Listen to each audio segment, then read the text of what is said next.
Good day mga kamasel. For today's workout, tricep po tayo.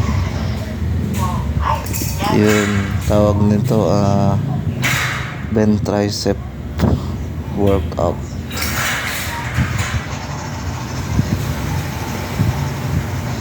Yun yung exactly form, standard form ng tricep workout.